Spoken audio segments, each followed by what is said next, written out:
Students மனமோ நந்தவனமே ரோஜா இருக்கும் முள்ளும் இருக்கும் நட்புக்கு ராகின் கூட பாவை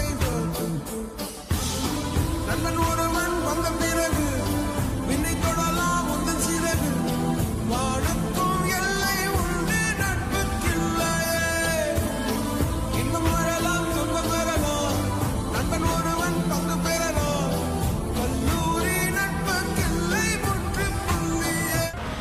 எல்லோருக்கும் வணக்கம். இந்த வீடியோவில் நான் எதை பற்றி பேச போகிறேன்னா 2015 to 2019 batchmate students Sairam college ஸ்டூடெண்ட்ஸ்க்கு இந்த வீடியோ நான் சப்மிட் பண்ண போகிறேன்.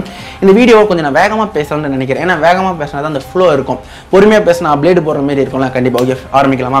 மச்சான் படித்தா சென்னையில் தான் மச்சான் படிக்கணும். கெத்தா படிக்கணும். சும்மா ஸ்டைலாக இப்படி கண்ணாடி போட்டு நேஷ் ஸ்டைல் எல்லாமே காதில் ஒரு கடுக்கு போட்டு சும்மா ஜீன்ஸ் பேண்ட் போட்டு டிஷர்ட் போட்டு கையில் ஒரு மொபைல் ஃபோன் சொல்லிட்டு ஜாலியாக என்ஜாய் பண்ணோம் மச்சான். போய் சென்னையில் படிக்கலாம்னு சொல்லிட்டு எல்லாருமே சென்னைக்கு வந்தோம்.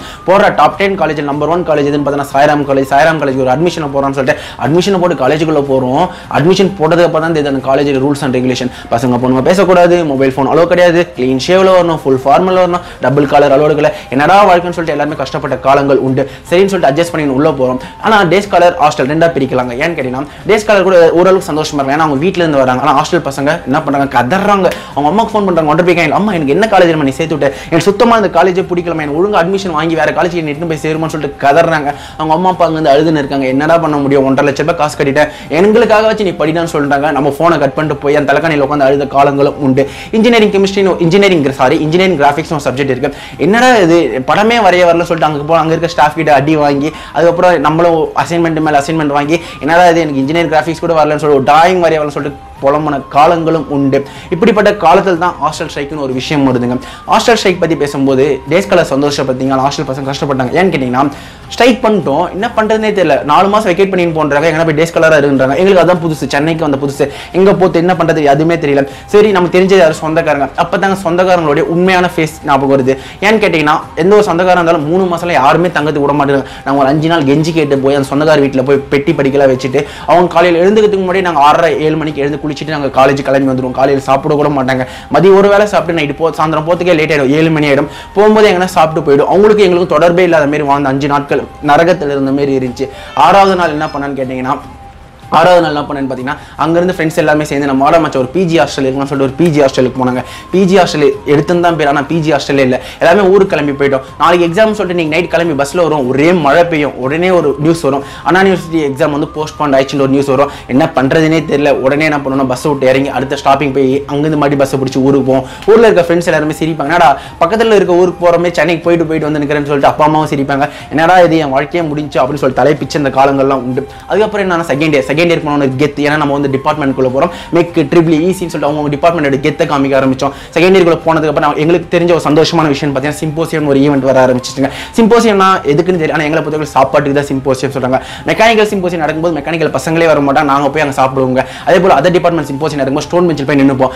டிஃபன் பாக்ஸ் கொடுத்துட்டு ஸ்டோன் பெஞ்சில் உட்காந்துப்போம். மச்சான் சாப்பாடு எடுத்துன்னு சொல்லிட்டு மதியம் சாப்பாடு கூட போகும்போது 2 மணி வரைக்கும் ஸ்டோன் பெஞ்சில் உட்காந்துருப்போம். நம்மளோட ஃப்ரெண்ட் எப்படி அடிச்சு பிடிச்சி என்ன பண்ணுவோம்னா அங்கே இருக்க பிரியாணியை போட்டு பாக்ஸில் எடுத்துன்னு வரும். வர டைமில் ஒரு ஸ்டாஃபை பிடிச்சி அவனை என்ன பண்ணுவோம், ஸ்டாஃப் வந்து அவனை பிடிச்சிட்டு அவனை திட்டின்னு இருப்பாங்க. சரி இன்னைக்கு நம்ம விரதம் சொல்லிட்டு எழுந்து போற நேரத்தில் மச்சான் இருங்க மச்சான்னு சொல்லிட்டு பிளாஸ்டிக் நம்மளுடைய நண்பனும் கொஞ்சம் சாதத்தை போட்டு எடுத்துன்னு வருவான். அந்த ஒரு வாய் சாப்பாடு நம்மளுக்கு அவ்வளோ ருசி கொடுக்கும். அந்த ஒரு வாய் சாப்பாட்டுக்கு 4 மணி நேரம் உட்காந்து அந்த நினைவுகள் இருக்கு. செகண்ட் இயர்ல நம்மளுக்கு கல்ச்சரல்ஸ் வந்து ஃபர்ஸ்ட் இயர்ல கல்ச்சரல்ஸ் நடக்கல. ஏன்னு கேட்டீங்கன்னா ஃபர்ஸ்ட் இயர் நிறைய பிரச்சனை போச்சு. ஸோ செகண்ட் இயர்ல கல்ச்சரல்ஸ் வைக்கிறாங்க. அவ்வளோ பெரிய ஆடிட்டோரியம், அவ்வளோ பெரிய ஸ்டேஜ், அவ்வளோ பெரிய சவுண்ட் எஃபெக்ட். வாழ்க்கையிலே பார்க்கலாம். முதல் நாள் போடுறா மச்சான் குத்தாட்டத்தை எவ்வளோ கத்த முடியுமோ அவ்வளோ கத்து.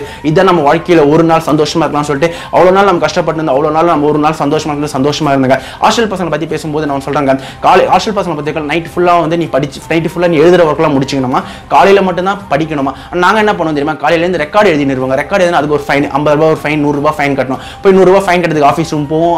அவங்க 9 மணிக்கு தான் வருவாங்க.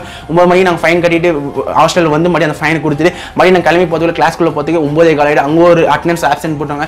அங்கேருந்து கீழே ஓடி எப்பப்போ அலப்பறைகள் அதிகமாக இருக்குது ஹாஸ்டல் ஸ்டூடெண்ட்ஸ்க்கு. சரின்னு சொல்லிட்டு முடிச்சிட்டோம். அந்த வருஷம் வந்து கல்ச்சரல்ஸ் நடக்குது. செகண்ட் இயர் கல்ச்சர்ஸ் பிரம்மாண்டமாக போகும். தேர்ட் இயர்க்குள்ளே போகலாம் சொல்லிட்டு தேர்ட் இயர்க்குள்ளே என்ட்ரி பண்ணுவோம். தேர்ட் இயர்க்குள்ளே போனால் பிளேஸ்மெண்ட் ஃபோக்கஸ் ஆரம்பிச்சோம். 4th இயருக்கு தேர்ட் இயர்ல ஆரம்பிச்சிடுவாங்க. ஸ்கில் ட்ராக்னு ஒரு ஈவெண்ட் கொடுத்துருவாங்க. ஸ்கில் ட்ராக்னு ஒரு பிளாட்ஃபார்ம் கொடுத்து அதில் வந்து சி ப்ரோக்ராம் போடு எல்லா டிபார்ட்மெண்ட்டுமே போடணுவாங்க. Mechanical, triple EC, CSC, IT எல்லா டிபார்ட்மெண்ட்டுமே நீங்கள் வந்து சி ப்ரோக்ராம் முடிச்சா தான் நீங்கள் பிளேஸ்மெண்ட்டுக்கு அலோவ் பண்ணணும்னு சொல்லுவாங்க. மெக்கானிக்கல், இசி, சிவில் பசங்க தலையை பிச்சுவாங்க. எனக்கு எதுக்கு ப்ரோக்ராம், நான் என்னடா பண்ண போகிறேன், நான் போகும்போது எங்கள் கோரில் இல்லை இருந்தாலும் இது எக்ஸ்ட்ரா கரிக்குலர் ஆக்டிவிட்டின்னு சொல்லிட்டு மேனேஜ்மெண்ட் சொல்ல நம்ம என்ன பண்ணுறதே தெரியல. நம்ம குரூப்லேயே 2-3 பசங்க முடிச்சு வச்சிருப்பாங்க. அதை பார்த்து அந்த கோடை காப்பி பண்ணி டைப்ரைட்டிங் கிளாஸ் போகிறோமே டக்கு அடிச்சு அந்த கோடை முடிச்சு அப்பப்பா உயிர் வந்துடும். தேர்ட் இயர் கல்ச்சர்ஸ் வந்து மாசா போச்சுங்க. ஏன்னா சிவகார்த்திகேயன் வரனாங்க, நிறைய பெரிய பெரிய ஆள்லாம் வந்தாங்கன்னு சொல்லிட்டு அவ்வளோ டெக்கரேஷன், அவ்வளோ இது கத்துன்னு எவ்வளோ கத்த முடியுமோ அவ்வளோ கத்தி நம்ம எவ்வளோ என்ஜாய் பண்ண முடியுமோ அவ்வளோ என்ஜாய் பண்ணுங்க. ஃபோர்த் இயர்க்குள்ள வந்து கூட இருக்கிற ஃப்ரெண்ட்ஸ் எல்லாம் பிளேஸ் ஆகிட்டான், நான் மட்டும் பிளேஸ் ஆகலை. என்ன பண்ணுறதே தெரியல. சரி இருந்தாலும் ஃபோர்த் இயர்க்குள்ள போகலாம்னு சொல்லிட்டு உள்ளே என்ட்ரி ஆக ஆரம்பிச்சோம். அந்த ப்ராஜெக்ட் வேலை அந்த வேலைன்னு சொல்லிட்டு ப்ராஜெக்ட் சென்டர் திரு நாய் திரியுமே தெரிஞ்சோம். ஃபோர்த் இயர் கல்ச்சுரல்ஸ் நேற்று நடந்து முடிஞ்சிச்சு. ஆனால் இருந்தாலும் கல்ச்சுரல்ஸ் அவ்வளோ பிரம்மாண்டமாக இல்லை, ஆனால் நம்ம பிரம்மாண்டமாக்கி கொண்டோம். ஏன்னா அது எங்களுடைய கடைசி கல்ச்சுரல்னு சொல்லிட்டு எவ்வளோ யூனிட்டியாக இருக்க முடியுமோ அவ்வளோ யூனிட்டியாக இருந்தாங்க. என்ன பொறுத்தவரை மெக்கானிக்கல் நான் கெத்துன்னு தான் சொல்லுவேன். ஏன்னா மெக்கானிக்கல் சப்போர்ட் பண்ணி பேசுகிறேன் அப்படிலாம் இல்லைங்க. நீங்களே பார்த்துருப்பீங்க எங்கே போனாலும் அவ்வளோ குரூப்பாக கெத் ஒரு யூனிட்டி கண்டிப்பாக வராது. நம்ம பசங்களை ஒரு ஷர்ட் வர ஒன்றா போனாலும் கூட வரமாட்டாங்க. ஆனால் மெக்கானிக்கல் கெத்து சிவில் அதுக்கப்புறம் ட்ரிபிள் ஈஸின்னு சொல்லிக்கினே போயிருக்கலாம். ஆனால் மெக்கானிக்கல் கெத்துன்னு நான் சொல்லிக்கிறேன். அவ்வளோ சந்தோஷமாக இருந்தோம். இந்த நாள் வந்துச்சு. இன்னைக்கு என்ன பண்ண போதுன்னே தெரியாது. ஆனால் எல்லா பசங்களும் ஒரு கஷ்டத்தில் தாங்க இருக்கும். ஏன்னா இன்னும் 10 நாள் 20 நாளுக்கு அப்புறம் காலேஜ் முடிய போகுது. நான் எங்கே போகுது என்ன பண்ணுறதுனே தெரியல. என் கூட இருக்கிற ஃப்ரெண்ட் வந்து பிளேஸ் ஆகிட்டேன்னு சொல்லிட்டு அவன் வெயிட் பண்ணி அவன் கம்பெனி அவங்க எங்கே மும்பையில் போடுறாங்களோ இல்லை எங்கே போகிறோம் நார்த் சைடு போவோம் இல்லை சென்னையில் இருப்பாங்க. நான் என்ன பண்ணுறது எனக்கு என்ன பண்ணுறதுனே தெரியல. என் லைஃப் எதை நோக்கி ஓடுதுன்னே தெரியல சொல்லி எல்லாருமே ஃபீல் பண்ணி இருப்பீங்க. நான் ஒன்று சொல்கிறேன், உன் ஃப்ரெண்ட் வந்து பிளேஸ் ஆயிருக்கானா அவனோட பேஷனை நோக்கி பிளேஸ் ஆயிருக்கானு பாரு. இல்லை அவன் பணத்தை நோக்கி தான் பிளேஸ் ஆயிருக்கான். அவன் சம்பாதிக்கணும் ஒரு வெறியில தான் பிளேஸ் ஆயிருக்கான் தவிர அவனோட பேஷனை நோக்கி அவன் வந்து பிளேஸ் ஆகல. பேஷன்னா என்னன்னா உனக்கு பிடிச்ச விஷயத்த நீ செய்யுது, உனக்கு பிடிச்ச விஷயத்த நீ செய்ய ஆரம்பி. அது வந்து நாட்கள் எடுத்துக்கும் தான். நாளைக்கே கூட அதை அச்சீவ் பண்ணலாம், 1 வருஷம் 2 வருஷம் 3 வருஷம். ஆனால் நான் செய்கின்ற செயலில் வந்து காசு கிடைக்கிறதுல நீ சந்தோஷமா இருப்ப. ஃபீலிங்னஸ் காசு ரெண்டாவது பிரச்சனை, உன்னுடைய சந்தோஷம் உனக்கு எப்படி இருக்கு, உன் மைண்ட் எப்படி இருக்கு, அந்த சந்தோஷத்தை பாரு. என்னதான் நம்ம காலேஜை பற்றி நெகட்டிவ்னஸ் சொன்னாலும் அது நம்ம காலேஜ். அந்த ஸ்டோன் பெஞ்சை போய் பார்க்கும்போது அங்கே இருக்க மலரும் நிகழ்வுகள் பாருங்க. நம்ம எவ்வளோ சந்தோஷமா இருந்திருப்போம், அங்கே எவ்வளோ கஷ்டத்தை பகிர்ந்திருப்போம், எவ்வளோ அமக்கலம் பண்ணியிருப்போம். நம்ம கிளாஸ் ரூம் போகும்போது எவ்வளோ பங்க் பண்ணியிருப்போம், ஸ்டாஃப் கிட்ட எவ்வளோ ஜாலியாக பேசியிருப்போம், எவ்வளோ பெரிய கேஸ்லாம் மாட்டிருப்போம், எவ்வளோ பெரிய பிரச்சனை ஆரம்பிச்சு அப்பா அம்மாவெல்லாம் வர வச்சு ஃபோன் மாட்டேந்து மொபைல் சிசி எப்பாப்பா பர்த்டே பார்ட்டி ஹாஸ்டலில் சொல்ல தேவையே இல்லைங்க. அவ்வளோ விஷயங்கள் மாட்டோம். இருந்தாலும் நம்ம காலேஜ் எங்க ஜாலியாக இருக்க காலேஜில் எல்லாருமே தாங்க ஜாலியாக இருப்பாங்க. ஆனால் ஸ்ட்ரிக்டாக இருக்க காலேஜில் ஜாலியாக இருந்த காட்டின செட்டு 2K15 to 2K19 இருக்கத்திலே நம்ம செட்டு தாங்க இருக்கத்துல ஐ கட் ஆஃப் உள்ள செட்டு. நம்ம 2015 நம்ம காலேஜுக்குள்ள என்ட்ரு ஆகும்போது ஒருத்தர் வந்து கட் ஆஃப் கேளுங்க 191 192 மெக்கானிக்கலுக்கு 192 இருந்தால் தான் அலோடு, சிஎஸ்சிக்கு 193 கட் ஆஃப் இருந்தால் தான் அலோடு. அவ்வளோ படிக்கிற செட்டு தான் நம்ம. ஆனால் நம்ம பசங்க படிக்காம போனதுக்கு ரீசன் வந்து எதுவுமே சொல்ல முடியும், நம்மளோட சிலபஸ் தான் குறை சொல்ல முடியும். ஏன் நம்மளுக்கு வந்து பசங்களுக்கு வந்து அவ்வளோ ஒருத்தர் மேக்ஸில் 200 out of 200 எடுத்து வச்சு ஆனால் அவங்களால ஏன் படிக்க முடியல. ஸோ என்னதான் இருந்தாலும் நம்ம காலேஜ் தான், நம்ம காலேஜுக்கு எத்த நம்ம தான் காப்பாற்றணும்.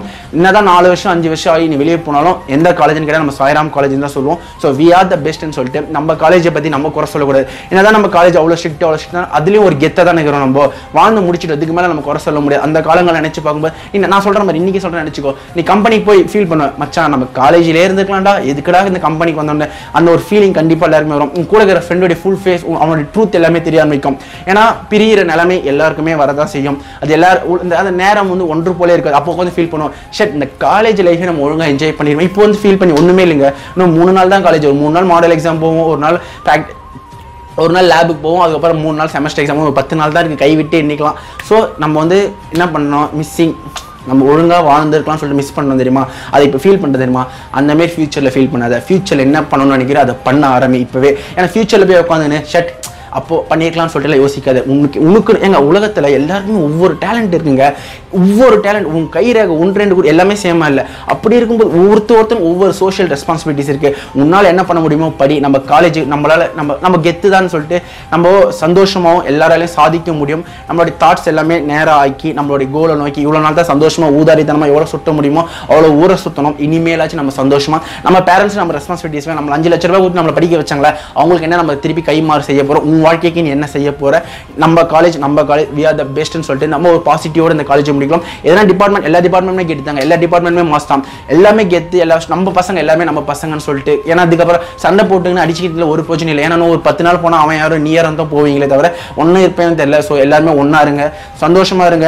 நம்ம காலேஜ் நம்ம தான் புகழணும். அதே டைம் நம்ம காலேஜ் நம்ம தான் அதை பற்றி தப்பாகவும் பேசுவோம். இருந்தாலும் நம்ம வந்து நம்ம காலேஜ் ஓரளவுக்கு மாற்றத்தை கொண்டு வந்தோம்னு சொல்லிட்டு நம்ம சொல்லிட்டு எதனா இந்த வீடியோ தப்பாக பேசினா மன்னிச்சுன்னு சொல்லிட்டு 2K15 to 2K19 பேட்ச் செட்டுக்கு இந்த வீடியோ நான் சப்மிட் பண்ணுறேன். வீடியோவில் எதனா தப்பு இருந்தால் கீழே கமெண்ட் பண்ணுங்க. உங்களுக்கு எதனா பிடிச்சிருந்தாலும் கீழே கமெண்ட் பண்ணுங்க சொல்லிட்டு இந்த வீடியோ நான் முடிக்கிறேங்க. பை.